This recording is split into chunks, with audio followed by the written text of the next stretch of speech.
Good afternoon, everyone. I'm Dee Dee Petri, President and CEO of the Olmsted Network. Yes, you heard that right, Olmsted Network. The National Association for Olmsted Parks is now the Olmsted Network. Our new name reflects the diverse coalition of partners that have been building over the course of the bicentennial. This network includes hundreds of Olmsted parks and landscapes, scholars and authors, park conservancies, urban planners, local and national groups, all coming together. As we look to the future, the Olmsted Network will be focusing on advocacy, education, and stewardship to promote thriving communities, mental and physical well-being, and ecological health. And in that spirit, we are delighted to be offering quarterly conversations with Olmsted throughout 2023. In January, we met for a discussion on green gentrification, and later this year, we'll be examining the challenges of stewardship, as well as the role of Olmsted parks as democratic spaces.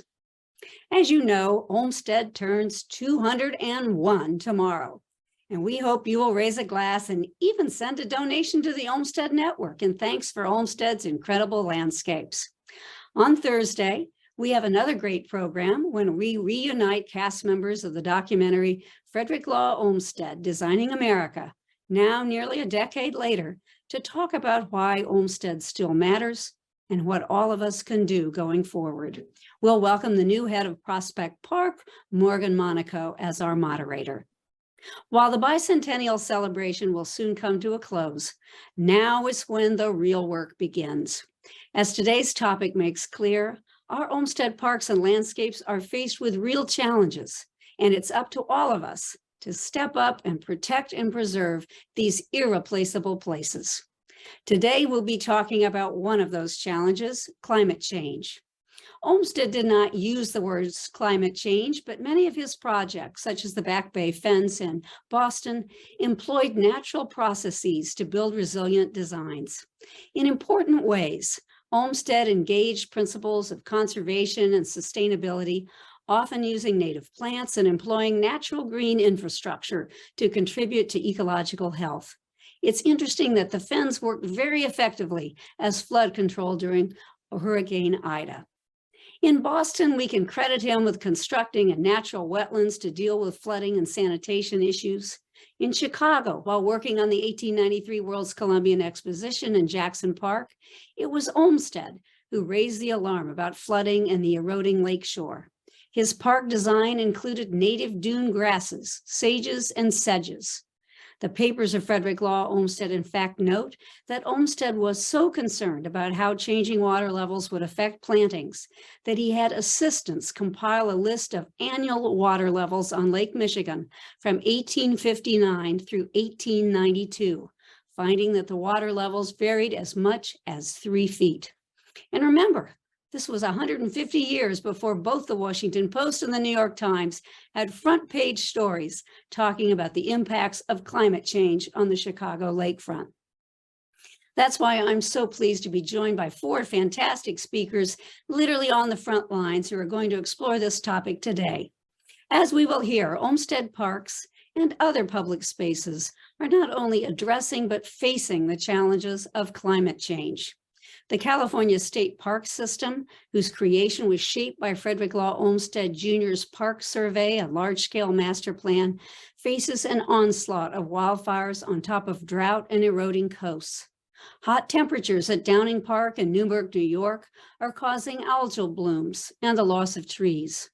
At planting fields, designers are replacing the original beech allée, sickened by blight, with oaks designed to provide a wide array of ecological services. As our partner, the Cultural Landscape Foundation, outlined in its recent landslide, climate change is a real and present danger to a number of Olmsted properties. To lead us in this timely conversation is our moderator, national climate reporter for USA Today, Dinah Voiles-Pulver, who was recognized by the Audubon Society as one of an incredible group of women greening journalism. Before joining USA Today, Dinah was a reporter for the Daytona Beach News Journal, so she knows firsthand the impacts of climate change. While Frederick Law Olmsted Sr. did not undertake work in Florida, Jr. surely did, and you can read more about his groundbreaking work to protect the Everglades on our websites. You can also check out some of Dinah's recent stories highlighted in the chat box. Joining Dinah today is Aaron Shute-Galentine, Public Works Commissioner for the City of Brookline, Massachusetts, and former board member of the National Association for Olmsted Parks. Aaron is well aware of the rich Olmsted heritage of the Emerald Necklace and the unique challenges of dealing with multiple jurisdictions. Olmsted and his visionary partner, Charles Elliott, understood 150 years ago that we need to think of natural systems organically and not according to political boundaries. Joining Aaron is Stephen Thompson, who directs thought leadership at the Central Park Conservancy Institute for Urban Parks. The Institute is dedicated to emerging practices in urban park management with a special focus on climate change adaptation and transportation equity. Just a year ago, during Olmsted's 200th birthday, the Central Park Conservancy announced it was creating a climate lab. We'll hear more about this exciting work from Stephen today. Rounding out this stellar group is friend and colleague Tori Carter-Canine, Executive Director of the American Society of Landscape Architects. ASLA is the largest professional body of landscape architects, and it too can thank the Olmsted family. Both John Charles Olmsted and Frederick Law Olmsted Jr. were founding members and early presidents. Under Tori's leadership, ASLA has boldly articulated the role of landscape architects in addressing climate change and launched an ambitious climate action plan. Please let us know where you are from in the chat box, but submit any questions you have through the Q&A box. We will answer as many audience questions as possible and plan to conclude in 1 hour. With that, I'm pleased to pass the baton to Dinah to start this conversation. Thank you, Dinah, and welcome to Conversations with Olmsted. Thanks, Dee Dee. Thanks for having me. We're going to get started here really quickly. We are going to ask each of our panelists to say a few words about their organization and talk a little bit about its connection to Frederick Law Olmsted. And we'll start with Aaron. Good afternoon. My name is Aaron Shute-Galentine. I am the Commissioner of Public Works for the town of Brookline in Massachusetts. And we are fortunate to boast the home and office of Frederick Law Olmsted, now a National Historic Site. We've long benefited from his vision to shape a healthy, livable community planned with neighborhood parks, community parks, and larger regionally significant parks, providing access to nature, health, wellness, and community connection, but also designed to manage stormwater, wastewater, and serving as what Olmsted referenced as the lungs of the city. So as we talk about parks, environment, and climate today, I'd first like to thank you, Dee Dee, for inviting us to join you on the eve of Olmsted's birthday. Staff and board members have positioned the Olmsted Network as a leader in the landscape movement, building remarkable partnerships across the country, supporting park activation through this incredible year. You've elevated the foundation of the profession that serves to solve societal, environmental engineering, equity, sanitary, and climate problems and create places for connection, purpose, and cohesion with a focus on nature, equity, and climate that will continue to benefit all of us supporting parks and communities in the future, including the Emerald Necklace, which is what I'm here to talk a little bit about today. Along with my project partners in the city of Boston and the Commonwealth of Massachusetts, I've been involved in some phase of envisioning, permitting, planning, and executing the Emerald Necklace Muddy River Flood Control Project in Boston and Brookline for the last 24 years.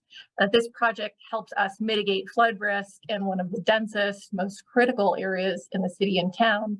I'm glad to be here with my colleagues today, and I look forward to the conversation. Thank you. Thanks, Tori.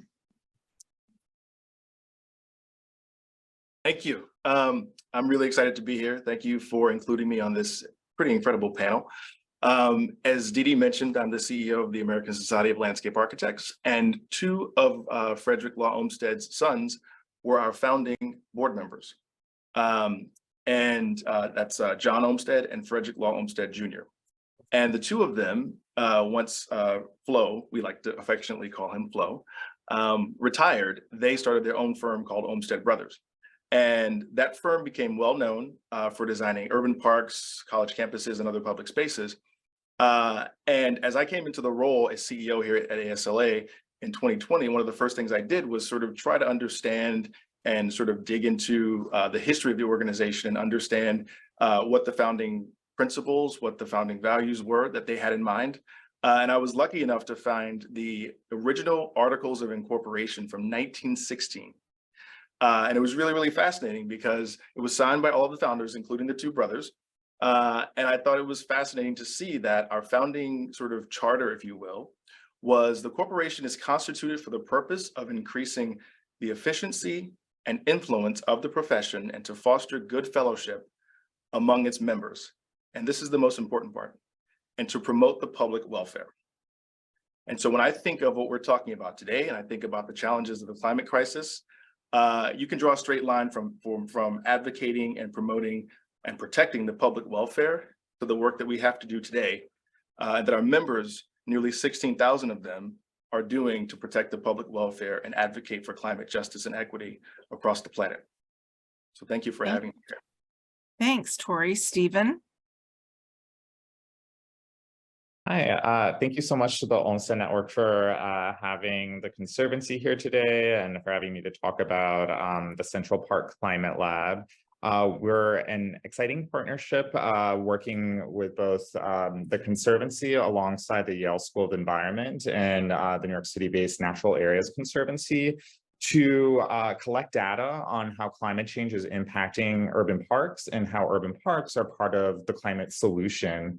And we're doing that through remote sensing and satellite imaging analysis to quantify the changing ecological conditions that are impacting parks, study of the historic tree canopy, qualitative research through an interview project with Conservancy staff, and through public engagement. And that information will in turn be used to construct recommendations and tools that can be used by park managers throughout the world that will be adaptable depending on the landscape, but include specific tactics that can help ensure that these spaces can persevere through a changing climate and continue to serve not only future generations of city dwellers, but also with an expanded view of city dwellers toward a more inclusive ecology that includes not just human inhabitants, but also the wildlife and native species that call our cities and our urban parks home. Thank you. Thank you. I love the idea of good fellowship, Tori. I think we all need more good fellowship and concern about public welfare probably. And yet that's an opinion from a journalist. I know I'm not supposed to have them, but so everyone here in one way or another works with landscapes. As the climate crisis worsens around us, I wonder if you could tell me some of the impacts that you're seeing in your local parks.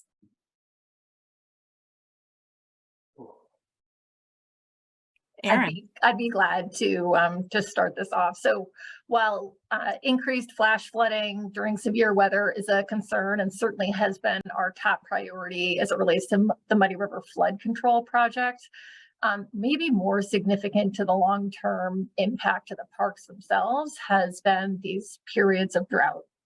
We have lost a significant amount of plant material, ground cover, shrubs and trees that have just had a hard time surviving through this dry weather. And we just don't have the resources to hand water or irrigate everything. And especially vulnerable have been our street trees that are already in a compromised growing environment. So with this declining conditions of plant material, we're worried about vulnerability to pests, diseases, decline in habitat, impact on pollinators, impact on wildlife, and sort of this cyclical concern that then the environment won't be as robust to help us combat climate change.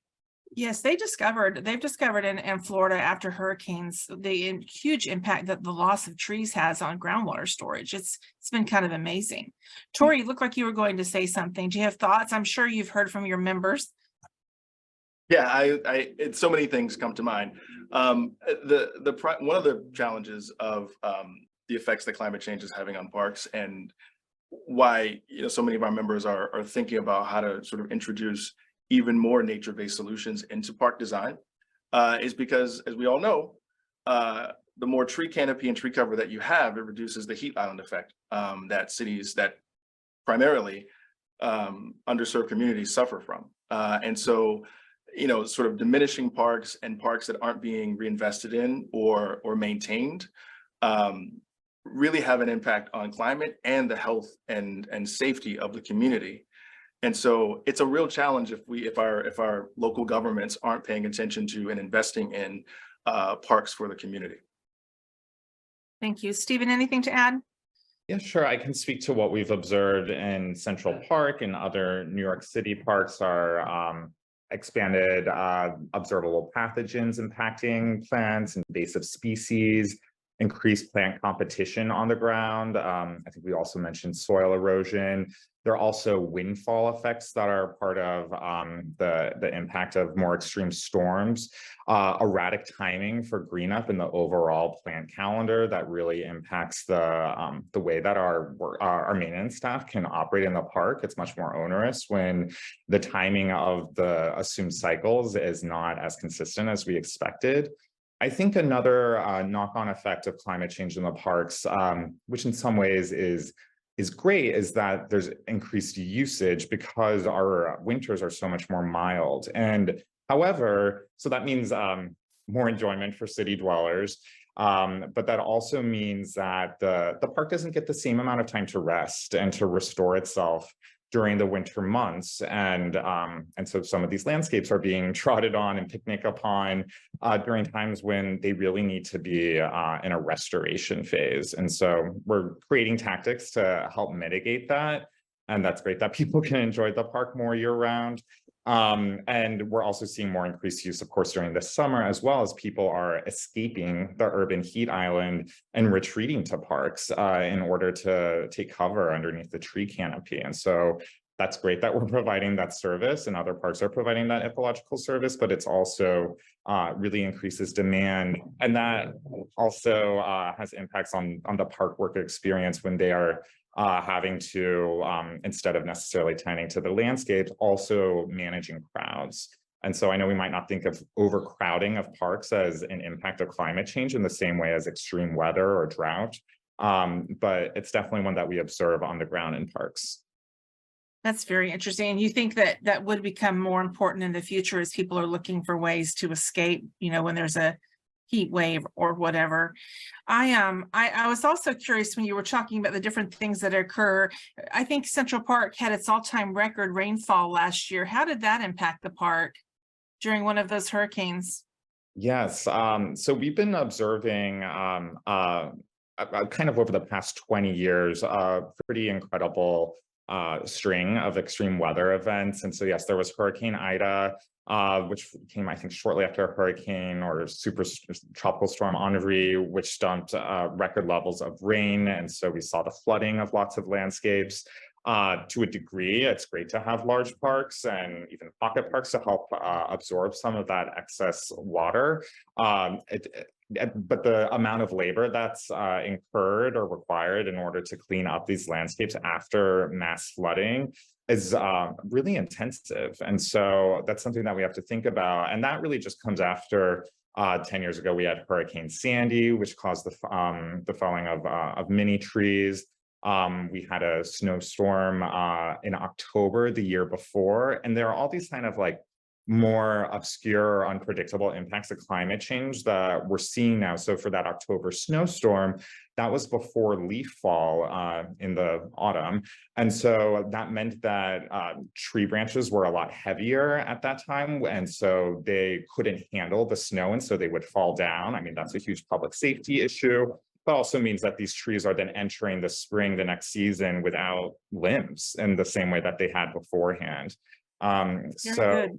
Yeah, it's a lot of unpredictability. Thank you. That's interesting.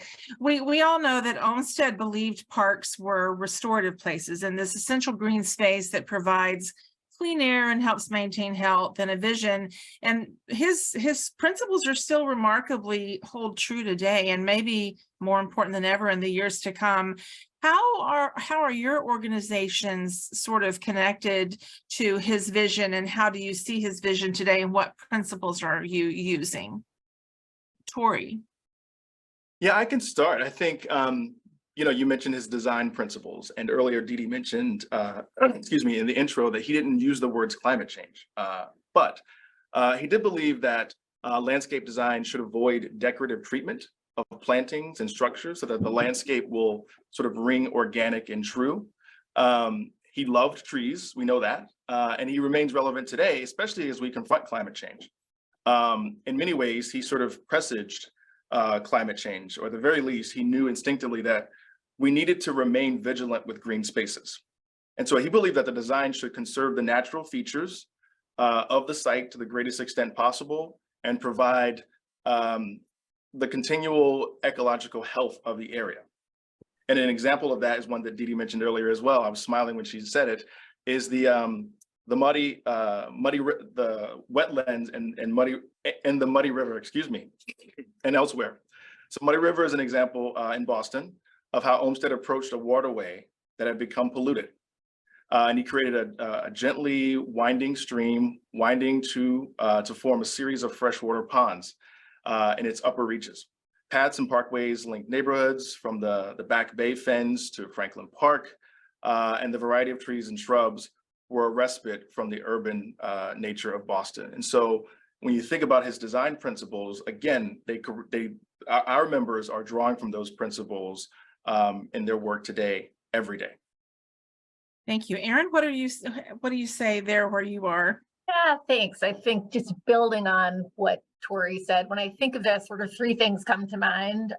First is Olmsted was an ardent advocate for the acquisition, preservation, and protection of land for public parkland. And I think that really needs to be one of our top priorities, is we need more open space to help combat climate change and in our cities with increasing populations, to support healthy lifestyles in every way that Olmsted meant that, and access to nature.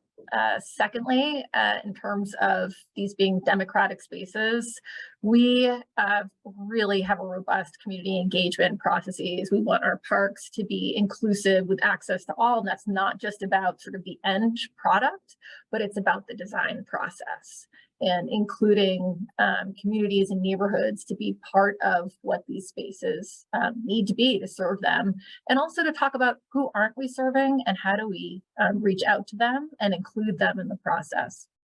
And then thirdly is what Tori was mentioning, is this combination of engineering and design and engineering and nature together, and really looking at the ecology of what we're designing, really having multiple ecosystems, carefully planted palettes, but also looking at stormwater management and these meandering paths, and trying to maximize the public's access and I think total immersion in nature. Mm-hmm. Thank you. Stephen, did you have anything else to add to that? Sure. I think that one of Olmsted's central principles was that of the picturesque, which has turned out to be pretty sustainable and resilient in some ways. We see in Central Park, there's riparian habitat and water bodies that creates, to this day, a lot of space for wildlife to thrive. There are the woodland areas that he prioritized that today, based on our temperature sensors that we've installed, on the hottest days of the summer are 10 degrees lower in temperature than neighboring streets in East Harlem. Thanks, Frederick. And also at the time prior to the creation of Central Park, in many ways, that area was a swampy wasteland. It had been, the previously existing forests had been deconstructed by Dutch and British settlers. And so just by default, by allocating it as a beautiful parkland, it did make it a more resilient landscape than had it been left to its own devices. But I think to zoom out a bit and looking at Olmsted's overall driving principle beyond aesthetics, I just read his seminal travelogue, The Cotton Kingdom, and thinking about how he dedicated his career to tackling the issues of his time. He was a crusader for widening the national consciousness about the injustices of slavery through his writing, which in turn turned the tide on abolition as a national priority, and then also shining a light on urban poverty and launching a movement for the provision of urban green space. You can say like Frederick was a righteous guy, and I think that were he alive today celebrating his 201st birthday, he perhaps would have made climate change his crucible and the pursuit of environmental justice his cause, just as he chose the most important causes of society during his time. So I think that's to say, Olmsted had the impulse to assume an obligation to expose the injustices of his time and engage the public in a conversation, whether through journalism or participation in public space, to address those issues. Very good. That makes me, I'm going to bump up a question here because it's something I've written about recently, the America the Beautiful for All, and this sort of desire to include everyone in a plan for the 30% conservation goals that we have. Some of the states have approved those. How can your parks and organizations or your people and your organizations work to have this more equitable access and to include to try to address some of the climate injustices in the parks or with the parks? Troy, you have thoughts about that? Of course. I saw the smile. Well, it made me smile because I guess I've been traveling a lot, but I think it was last week, maybe it was the week before. I was in New York City, and I was at the New York City parks.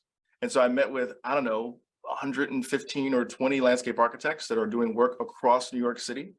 And so I saw firsthand how landscape architects are leading projects and building and designing parks in cities and small little communities, pockets, but also at a much larger scale. Where they're, capping landfills and redeveloping that space to be park space accessible to neighborhoods that have frankly been cut off or disinvested in for years. And so, New York City is a really good example of a municipality that's prioritizing green infrastructure and parks and committing themselves to more green spaces in underserved communities and maintaining them, which is also really, really important. And the last thing I'll say to touch on this is, to your point, Stephen, about Olmsted and what we can imagine he would do or how he would feel about where we are today. I think it's really interesting. I think he would have a lot to say, and we'd probably be pounding the table on the highways that are running through communities and increasing cases of asthma in children. And in those same spaces, there are no parks. There's no green space for those kids to play.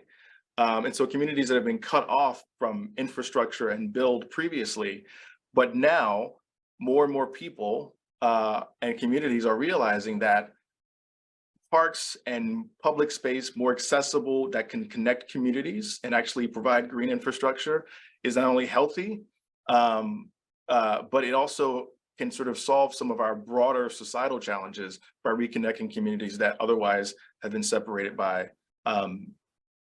design of the past. How do you work to address those hurdles that are encountered in this process? I think, well, one of the things we did was we galvanized our membership and created a climate action plan that both commits the organization to a series of actions, but also gives our members the tools to activate themselves in their design and in their practices. And that plan has three pillars. One of them is advocacy, the other is practice, and the other is equity. And so one of the things that our members are doing is advocating at the state and local level, and the ASLA National is advocating at the federal level to get us at the table to both educate policymakers and decision makers on the advantages of green infrastructure and investment in climate positive design, and the ways that landscape architecture and landscape architects can actually turbocharge their efforts to reconnect these communities and provide this public space that's greener and healthier. Interesting. Any additional thoughts on this topic, Erin? Yeah, I think I would just add that on the local level, as we renovate parks and open spaces, we're looking to get away from that kind of come to us at town hall and we'll tell you kind of what you need for a design here, and really pushing out into the community. So we're going to community events, we're looking at language barriers, we go to the park and have open charrettes. And a lot of times it's really, what would you want? What are your ideas, aspirations? What are the barriers? What are the barriers to being here? And it's, it's everything from, whether it might be work hours to what the park provides, you name it, everything. We want to hear it. And we're also connected to a whole host of other departments and services. And so we're linking, as we're thinking about these parks, we're working with a whole host of different services that the town has. We work with our Commission for Disabled. We talk about who are the vulnerable populations that maybe aren't able to get here. And they oftentimes know and have connections for us, and we can work with them. And we go to the housing developments and we go to the schools. And a lot of times that's where we can really kind of be at the ground level, trying to get ideas to see how people can feel engaged. And when people feel engaged, they also feel more ownership. And our parks are about community. They're about neighborhood cohesion. They're about people feeling a connection to space. And they need to be part of all the work that we do. Fascinating. Thank you. Stephen, you were talking about the Climate Lab and some of your goals. What prompted the creation of the Climate Lab, and how do you think other parks and communities are going to be able to take advantage of what you're learning and planning to share with them? Yeah, so the Climate Lab's founding was prompted by the string of extreme weather events that I mentioned earlier, and understanding that climate change is impacting urban parks. We all see it, but we don't yet have the data to best understand how they're part of the climate solution, and also how we can create tools to prepare parks for the disruptions of climate change. And so we really needed a focused set of research and commitment to that, in partnership with Yale and the Natural Areas Conservancy, in order to help create those tools. One of the pillars of the Conservancy's work is helping other parks. And so we always wanted to foreground, how can the research we do be in collaboration with other green space organizations, and also create outputs that are useful and applicable and adaptable to parks throughout the world. And I would also say that the founding of the Climate Lab also connects to a legacy of meteorological history and climate research within the park. It's where the National Weather Service was founded. And so to an extent, we're continuing that legacy. And did you want me to kind of speak to some of the ideas that could be adapted to other parks, or just sort of our research methodology? Yes. Okay, yeah. So right now, we're doing remote sensing and satellite imaging analysis to quantify the changing ecological conditions that are impacting Central Park and other parks. We're convening a community of practice, like hosting meetings among other parks groups, environmental justice organizations, so that we're all working hand in hand. We're studying the historic tree canopy to better understand how the tree growth and spread has changed over the past century. And I mentioned we're also doing qualitative research to understand what is the lived experience of parks workers as they are observing climate change on a daily basis. So that's going to inform recommendations that can be adapted. It could also even inform policy recommendations. Imagine, with the political will that we have right now for tackling climate change, if just a portion of that really could be appropriated for green infrastructure, with the understanding and in the political realm of how parks play a role in climate adaptation and mitigation. And so some of the tools that we think that could come out of this research that are already being piloted to a degree in Central Park, and of course in other green spaces, are assessing the tree canopy in your park to ensure that it has a diverse species and age range, converting to climate adaptive planning palettes. The U.S. Forest Service has some guidance on that. To a degree, even though we're in historic landscape, altering aesthetic perceptions, that might mean converting some managed turf to natural areas with more native species. And so by that, I mean shifting lawns to native grasses with, say, reduced mowing to allow for wildlife regeneration. Daylighting streams is another tactic that we're doing right now at the Harlem Mirror Center project. There was a historic pre-Central Park water body that then got covered up by a Robert Moses era recreation center. That's being rebuilt and shifted just a little bit in order to daylight a stream that's going to restore some riparian habitat. on the north end of the park, and also not just welcome the wildlife back there, but also welcome the community into that space to see firsthand what ecological restoration looks like and how they can engage with it. Very good, thank you. I appreciate that. I just wanted to clarify a little bit. What do you mean by daylight a stream? Oh, yeah, sorry. That's like maybe more a technical term for just revealing a previously covered water body. And so I know that that's not a trend that's being invented right now. It's been going on for several decades of cities across the world re-examining their 20th century or earlier infrastructure that was meant to increase efficiency, often in the name of car transportation, in order to uncover or daylight covered water systems. Perfect. Thanks so much for clarifying that. Erin, why don't you tell us a little bit more about the river, since we're speaking of rivers, tell us a little bit more about the river flood control project in the Emerald Necklace. And you also had mentioned earlier working with partners. What are the approaches that you're using with your multi-jurisdictional work?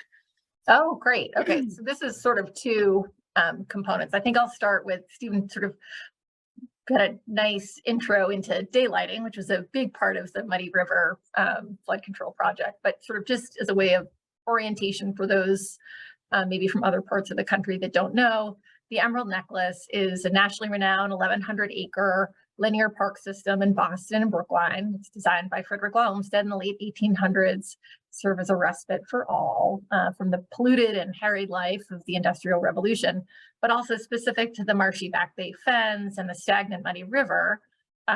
It was carefully engineered to manage stormwater and also provide sanitary improvements. It's really one of our earliest examples of green infrastructure, but it yet simultaneously transformed into a scenic water body with wooded banks and nesting islands for birds and meandering paths. But over time, increased urbanization, sedimentation, fragmentation of the river channel, invasive plants, and portions of the river that were buried in culverts underground to make way for roads and parking, the Muddy River could no longer handle peak flows. And this really came to a head in 1996 and 1998. There were devastating floods. They overtopped the banks very quickly, causing extensive damage to our public transit system, Kenmore Station, institutions, hospitals, homes, and businesses. The public transit system alone had over $60 million in damages. When I'm talking about institutions, we have multiple universities. It's the whole hospital district. We had the MFA. We have Children's Hospital there. There's Northeastern University. So the impact had razor-focused attention for not only this city and town, but also the state and federal government. So through several federal earmarks, state and local funding, backed by a huge amount of institutional, public, and political support, a large public and private coalition came together to commence the scoping, permitting, and ultimately construction of the Muddy River Flood Control Project. So now, fast forward 20 years later, the project is nearing substantial completion. We never thought it would take this long, but it did. And I think that's sort of maybe something we can talk about later in terms of public partnerships and why they're so important. But areas that were formerly culverted were daylighted. New larger culverts were installed to allow capacity for peak flows. The river was dredged of sediment and invasive vegetation that had built up over the previous 100 years. A new park was created, banks stabilized, channels deepened up and down the river for flood conveyance and storage capacity. And while the intent was to mitigate flood risks in this urban setting, the need to restore the ecosystem and protect historic trees was paramount and a priority component of the project. So as originally designed by Olmsted, the banks will swell and the parks flood, but they can naturally manage severe weather events and will quickly recede and severe damage will be reduced. Very good, thank you. I think sometimes multi-jurisdictional also means multiple complicated. There are positives and negatives to that. Tori, do you have thoughts about that? How do you successfully manage a lot of groups working toward what you hope is a similar goal? Oh my gosh, convenings like this. I mean, I think it's the old adage of you have to constantly. First, I think the first thing you do is you have to commit to a shared common goal and agree on what that goal is. And so, for example, our organization, along with AIA and the American Planning Association and other organizations, are all committed to climate action, but we're doing it in different ways. And so, all of us as CEOs meet each month to talk about our progress and our commitment to our goals, and to share ideas about what we're doing. Maybe even a better example is if you think about climate, as we should, internationally. So there are 77 organizations like ours throughout the world, societies that represent groups of landscape architect professionals practicing in their countries. It's called the International Federation of Landscape Architects. And in 2021, we came together and wrote a declaration and a commitment to globally addressing climate action. So you can imagine how many edits that took, right? With that many organizations having to agree to a plan, but we did. And now we meet annually to discuss our progress. And we're all activated in our different ways because each country and each region has different challenges. And so I guess to circle fully back to your question, you got to start with agreeing on what the commitment is, and then you have to commit to some routine communication to hold yourselves accountable. Very good, thank you. Stephen, what are some of the tools that preservationists, and we can all address this, but what are some of the tools that park leaders and communities can use to protect these historic landscapes? All of you have really mentioned some historic connections to parks, and I'm wondering how we can protect those in the face of this increasing climate disruption or ecological disruption. One of the things is, I don't know if this is a good time to talk about it, but I'm also curious because a couple of you have mentioned wildlife, and there's a lot of talk about trying to preserve, even if it's postage stamp practically, green spots in the flyways from migratory birds. And so what are some of these tools that can be used to prevent ecological disruption? Yeah, definitely the preservation of those green spots in order to attract native species and pollinators in particular.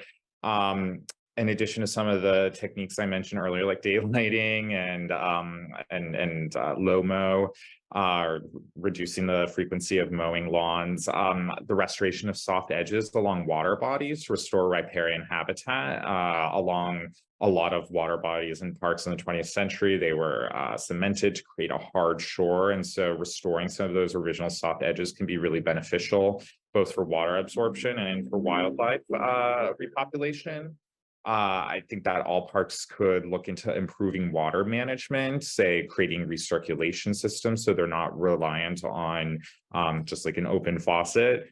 And also tackling algal blooms and water bodies through some innovative techniques that might be less historic but necessary. We're looking at biochar and also floating wetlands to be installed in areas that have excess algae. And also, of course, some things that might seem no-brainer, but also can be difficult to implement at scale and costly, such as like the elimination of non-organic pesticides and harsh fertilizers. Thank you. Any other thoughts, Aaron or Tori, on preventing ecological disruption as we move forward? I think the only thing I will just quickly add is this reminds me of an example. Last week I was in Los Angeles, or actually on Saturday, celebrating Earth Day, and I was at the Urban Magic Johnson Park. That's right there, basically, it's a neighborhood called I think it's called Willoughby, very close to Compton, between Compton and Inglewood. And one of the things as we were going around the site and we were getting a tour of the site and understanding the project, that involved community engagement and making sure that the community's voice was heard in the project. They also wanted, by redesigning the space and creating this park, they brought in an ecologist. So one of the things that landscape architects do is partner with ecologists, horticulturalists, and to make sure that they are considering biodiversity and ecology in their design. And because they do that, in this example, I think they cited that over 100 new species of birds have returned to that space. And so when we were there walking around, we could see them sort of interacting with the space just like we were. And so I think that's one of the ways that we can ensure that those ecosystems are protected, is bringing in an expert and thinking about ecology and biodiversity as part of the original plan and design for the space. Terrific, thank you. Yeah, and I think Go I ahead, would Erin. just, I would just add, I agree with Tori and Stephen. My addition really is we can't forget about maintenance. Yes. And there really has to be an investment in maintaining these spaces. And I think a lot of times people think they maintain themselves, but it really needs a public investment so that we can prevent great deterioration that ultimately means a major restoration of the ecology and habitat. And it's really consistent maintenance that we need. You're so right. I'm sorry. And I'm so happy you said that, right? Because I think that touches so many points. And frankly, when you're going into communities and trying to help them understand the importance of the project, and you're going and you say the park's going to be great, and it's going to do all these things, but if there's no maintenance funding, then 2, 3, 5 years later, the community in some ways resents that the work was even done because it looks worse than it did before the project started. And so it's really, really important, again, to advocate for really strongly for that funding to not just be for the build of the space, but for the maintenance of it, so that the community can have lasting benefits of this new space that's been designed, this new park. So important. I'm so glad you said that. Terrific. That makes me think of lots more questions. I wish we had more time. One of the questions, and I think a member of the audience has already asked this, but how can audience members, how does the individual get involved to help protect or maintain a park and to pursue Olmsted's vision for their local parks? And then what's the role of the public? And I shouldn't ask these both questions at once, but I will. What's the role of the public in encouraging their local parks and communities to address climate change in their landscapes? Stephen, your eyebrows went up. You must have thoughts. Yeah, I think that they're the not obvious, but like more direct answers, like volunteering and advocating for parks funding, as we just mentioned, partaking in public programs and community science initiatives, of course, donating to parks groups and stewardship organizations. But I think maybe a more unexpected way that people can be involved is, in a way that might not necessarily seem so intuitive, is being respectful and showing gratitude toward park workers. They prove themselves to be essential workers during the pandemic. They're our nation's largest green workforce, and they are the frontline people who are tackling climate change on a daily basis. And that takes a physical toll. It takes a real emotional toll that is difficult to quantify, but that's real when you're seeing these plants and habitats and wildlife enduring kind of real intense shifts on a daily basis. And it's difficult being these workers sometimes too, because they're dealing with, and we've seen this, it came to the national stage in Central Park with the bird watcher issue, and that people are not always on their best behavior in parks, and they need to be kind to one another, other visitors, and to park workers, because we're all grappling with climate change, whether we're thinking about it when we're walking through a path in the park or not. Part of being kinder to each other is really important as we tackle this collectively. Yes, I think that's a really valid point. Tori, do you have thoughts?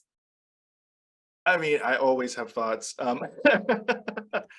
think he's right. I think it makes me proud to say that, again, one of the first things that on every project I hear about from one of our members that they start with before they even get to design is engaging with the community. And so hearing from them that the passion and the importance of attendance of community members to those early conversations, to really hear not just what they want in the space, but the history of the space and what it meant to them and to their parents and to their community. So when you really understand, when a community really activates at the beginning and shares the good, the bad, the complaints, but the history of the space there, and then the landscape architect and the design team actually deliver on what they want, and they appreciate and incorporate those stories into the design. I think, frankly, citizens really appreciate that. They engage and respect the space because it has their story and their history in it. And then elected officials react to that, right, with more funding because elected officials like happy citizens and they like votes, right? And so it's that advocacy engagement component that really, really matters in ways that we may not think about, even as early as the initial conversations of what the space is going to be for that community. Very good, thank you. So turn out and speak up. It sounds like what you're saying. Our time is up almost. It's time to switch over to address some of the questions from our audience. Hard to believe the time's flying so fast. And we, Tori, we have a question for you that the association's climate action plan was the result of several years of initiatives, including considerable student activism. Can you give us a sense of just briefly the genesis of that plan and why ASLA felt compelled to create it? I love it. It's a great question. And I'm dying to know who asked me that question. It must have been one of our engaged students who was part of that, probably. Thank you. No, it's a really, I'm always excited to tell this story because the truth is that the reality is that, as I mentioned before, the organization is rooted in public welfare and advocating for public space and for these spaces that we've been talking about, right? So we've been connected as a profession to climate change and stewardship of the earth since we were established in 1899. And for the last decade or so, we've sort of, increased our sort of activity, if you will, in climate action. But it wasn't until, I believe, 2019, before I started in 2020, where students said, yep, that's good. I appreciate all the things that you've been doing, but you should do more. And as a profession, we need to do more. And we need to sort of stand with both feet fully in our role in taking climate action and reducing the effects of carbon. And the organization responded. We created a climate action committee in 2020. And in 2022, after I started, one of my commitments was we're going to have the organization's first climate action plan. And as I mentioned, it has those three pillars: equity, advocacy, and practice. So it doesn't just sort of make commitments, these ambitious commitments, but it also helps our members have the tools and resources to actually incorporate climate positive design in their projects. And so we launched it in November, and our members are amped. They're excited, and they're out there doing the work. Terrific, thanks so much. Erin, I think I'm going to direct this question to you, and we've sort of got a couple of questions, and it's, are there examples of merging climate and equity tactics with preserving important spaces? You've got some important historic spaces there, and how can you make these changes for climate while still respecting heritage landscapes? I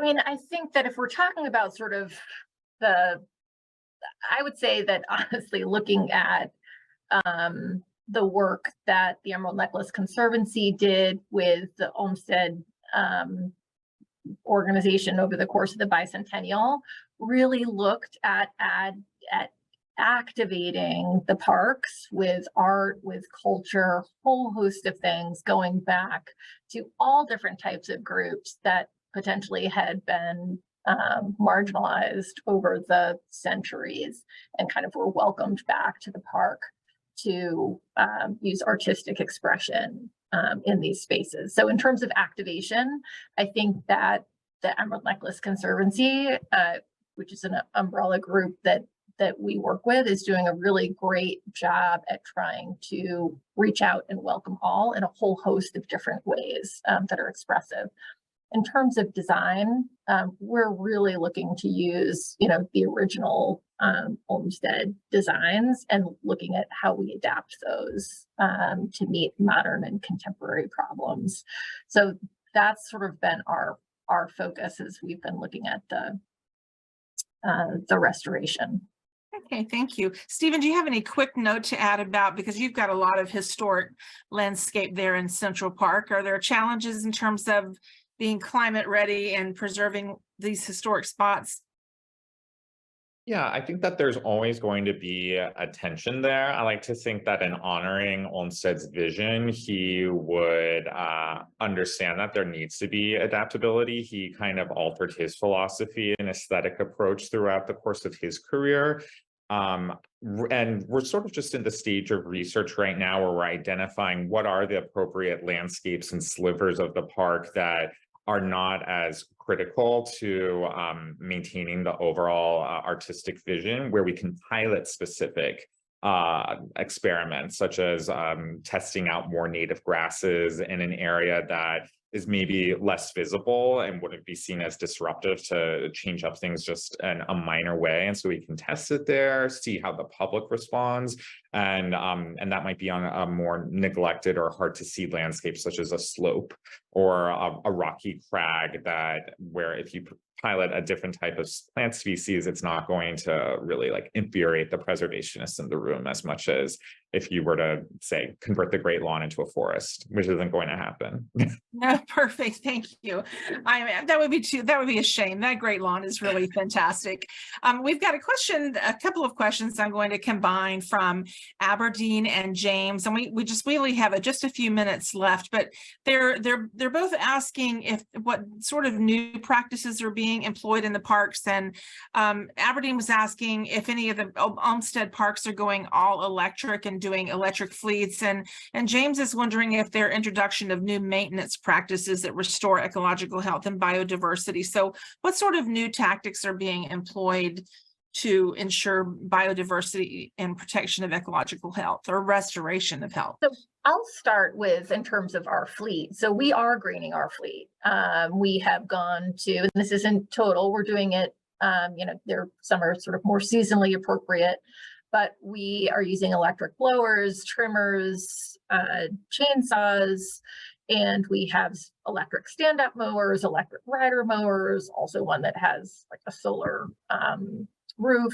And so we are transforming our fleet, and it's been very well received. And a lot of these tools are lower maintenance, obviously lower emissions. It's not as loud for the fantastic employees, as Stephen said, that are out there every day maintaining these properties. And so it's a better work environment, and it's better for the park visitors and better for the environment itself. So kind of my 2 cents about the fleet.